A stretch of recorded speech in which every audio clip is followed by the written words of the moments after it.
Well, yes, Gemba, it is very related indeed to security. You're well aware that only recently the federal government, the president indeed, improved $1 billion for security to ensure that the security agencies are properly armed.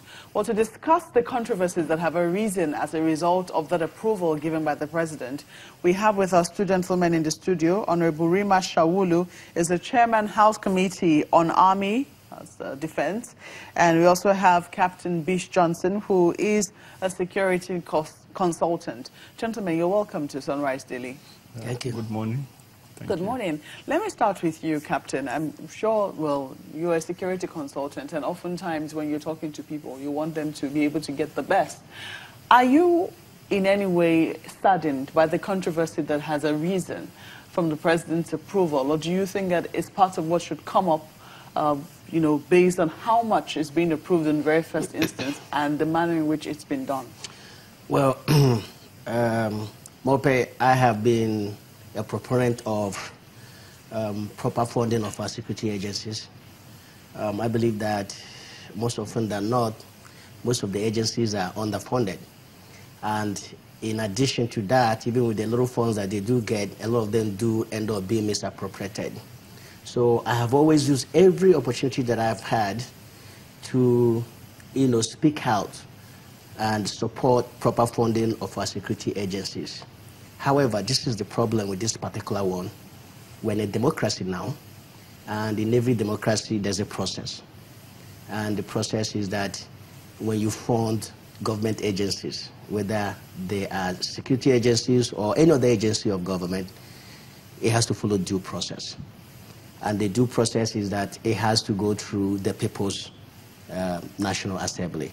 They are the ones in every democratic setting that have the power of the purse. They're the ones that are appropriate.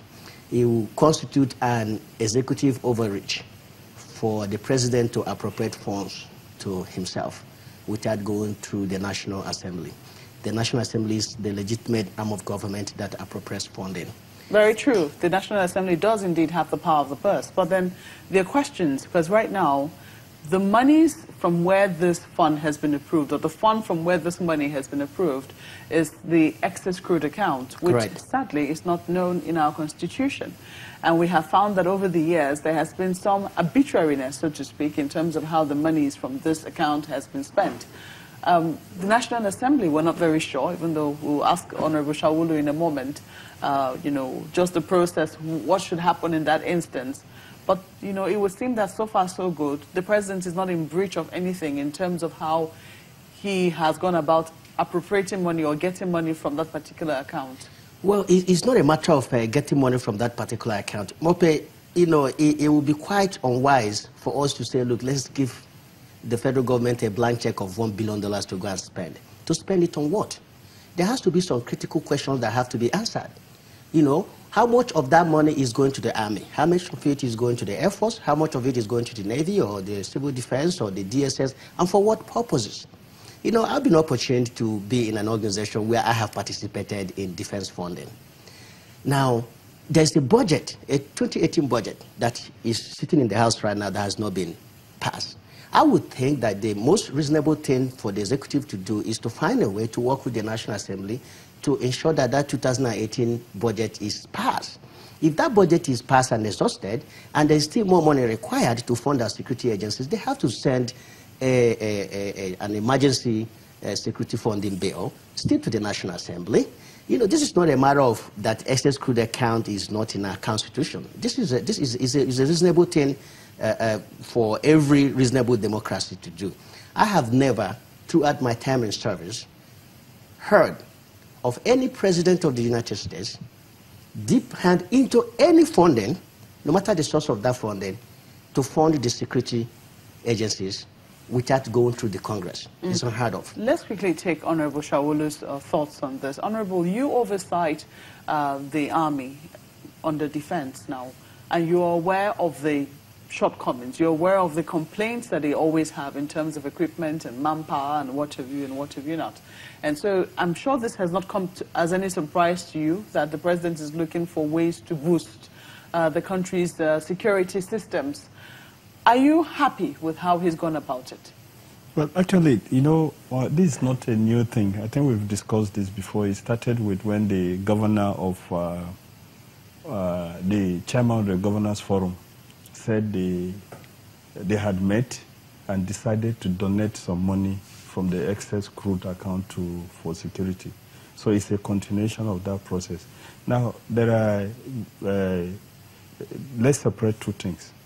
The process of getting funding and the need for funding. If we separate them, we'll have a good discussion. First of all, the excess crude account is simply money that is above the benchmark that was made in the budget. So such funding is warehoused in the excess crude account and is distributed to the various tiers of government, the local government, the state government, and the federal government. And then what happens thereafter is that the federal government does its appropriation based on its own share of the money. The local governments do their own. After it's been distributed, it's a distributable fund. So the problem with what has happened, which I think it was in this program we spoke about, is that granted that that part of the federal government's money belongs to the federal government, the other ones, the ones belonging to the local governments, also need to be appropriated by the local governments. The local governments can appropriate and donate such funds to the federal government. And the state governments, even the state governors that said they should take their own, what they need to do is to go back to the state houses of assemblies. The state house of assembly will take the fund, the ones that belong to the states, and approve via appropriation or whatever that these funds have been donated to the federal government. Now, Section 81 of the Constitution says that every fund that comes to the federal government will have to be spent in the manner as prescribed by the National Assembly. That is where the appropriation. So even the funds coming from the local governments and the state governments are actually donations to the funds of the federal government that should and must be appropriated. Now, in the appropriation that you do, after the state, local governments, the state governments have donated their own part of the excess crude to a bill will need to come to the National Assembly explaining how these funds should be spent, budget lines, the way it's an appropriation. So I find it rather intriguing that when we are talking about due process, we are talking about fighting corruption. You know, you just abridge the system. Because in trying to build strong people, you destroy the institutions, which is why things will not move properly. That is on the one side of how this thing should be. And I think that, I said it in this program, if I'm not mistaken, that we are expecting that after the Governors Forum made such a statement, that the various governors will inform their local government councils to appropriate, to donate that money that belongs to them to the federal government. Because the federal government, the president, does not have power to dip his hand and take money that belongs to the local government or to the state government. That is about the process. Honorable, we have to interrupt you. We'll take a moment now. When we come back, we will dig further into the conversation. Please stay with us.